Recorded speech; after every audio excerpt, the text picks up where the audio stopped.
You did not choose most of it.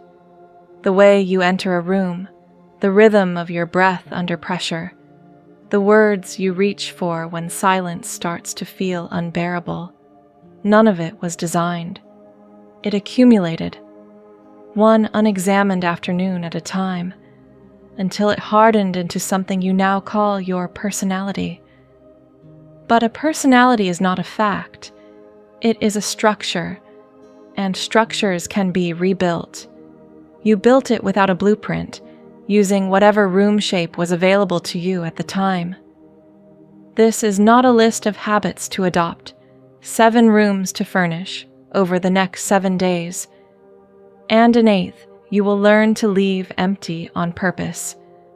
Let's begin where every structure begins, not with the walls, with the person about to build them.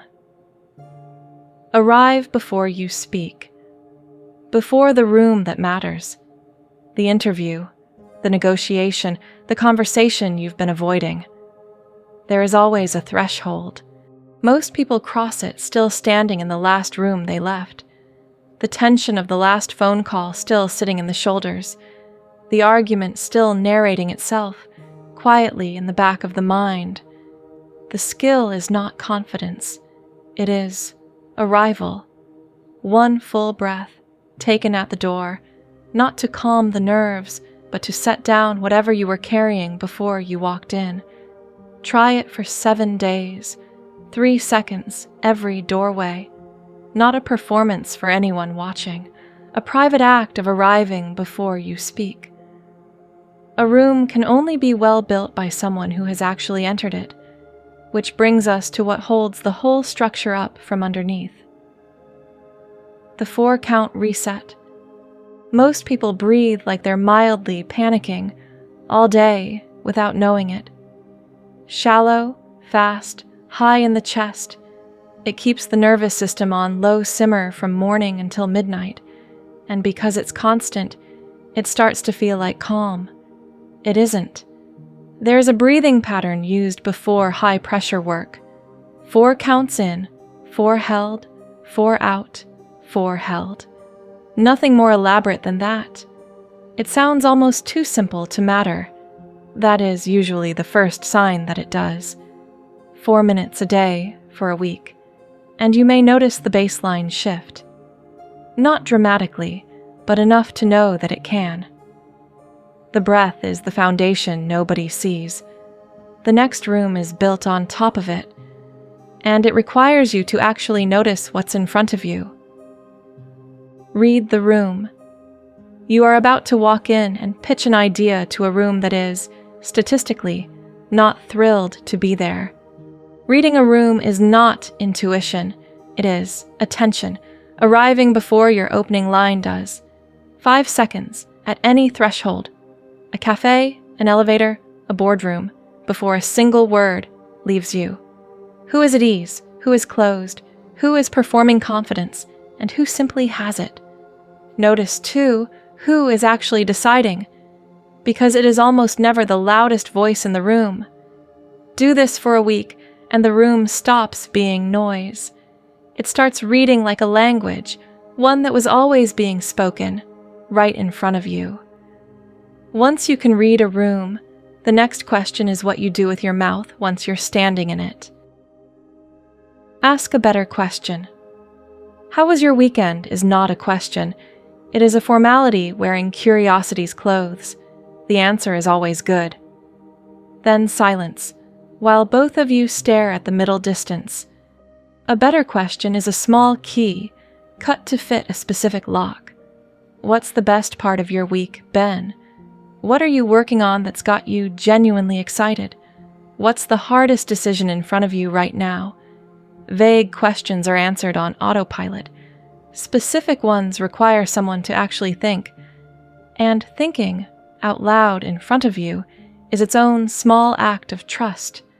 Vague questions return vague answers. Specific ones return stories. And stories are the only real currency conversation has ever traded in. But asking is only half of it. What you do with your own words next matters just as much. Say less, land harder. Silence feels like a gap that needs filling, so most people fill it with qualifiers, apologies for opinions, and sentences that started somewhere and lost the thread in the third clause. Confident people discovered the opposite. Saying less makes what remains land harder. In negotiation, the first person to speak after an offer is usually the one who concedes. In conversation, a short answer followed by quiet makes people lean toward you, not away. Make your point, then stop. No, if that makes sense. No softening. Let the silence do work language never could. A room built on restraint still has to face the oldest impulse of all, the want that shows up before you've decided if you actually need it. Wait, 10 minutes. Your brain is running very old software. It wants the reward now, the snack, the scroll, the validation. And it cannot meaningfully picture next Thursday, let alone next year. Pick one small want and wait 10 minutes before answering it. Coffee, a notification, doesn't matter which. Let the urge sit in the room, unattended, and watch what happens to it. It almost always shrinks. The marshmallow study made this muscle famous, though later research showed patience was only one thread in a larger pattern. The one that says not yet is the same one that finishes things. It was never really about the marshmallow. It was a rehearsal for every later moment when what you want now competes with what you actually want. Wanting is loud. What you do in the quiet after it is what actually changes you. True rest. You are not tired because you worked too much. You are tired because you never actually stopped. Scrolling between tasks is not rest. The brain stays lit, stimulated, still fully on.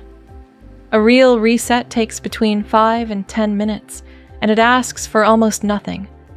Step outside, leave the phone, look at something more than 20 feet away, and let the mind wander without being fed anything at all. This is not laziness. It is called an Ultradian rhythm, the brain's natural cycle of peaks and troughs roughly every 90 minutes, and it works far better as a partner than as an enemy. Do this between blocks for a week, and the 4 o'clock energy that currently exists only in theory may begin to feel quietly real. Which leaves one room left unbuilt, and it is, by a wide margin, the most important one in the entire house. The empty room. 7 rooms, furnished with intention. And then there is the 8th, the one you are not meant to fill at all. Somewhere in the noise of self-improvement, an hour with nothing scheduled in it started to feel like a failure. It isn't. It is the room the rest of the house was built to protect.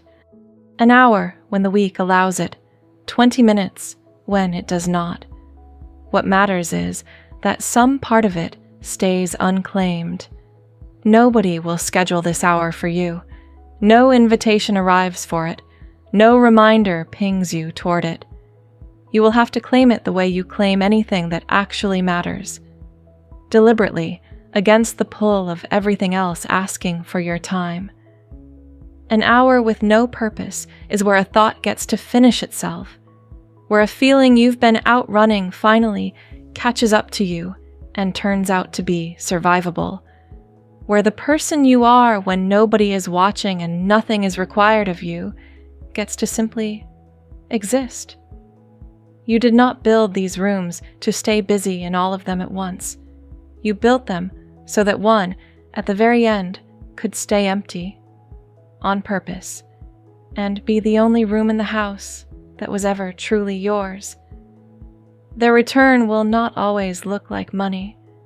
Sometimes it looks like trust, composure, energy, or the 1 hour of your life you finally kept for yourself.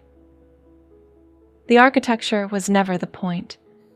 The stillness it was built to protect, that was always the point.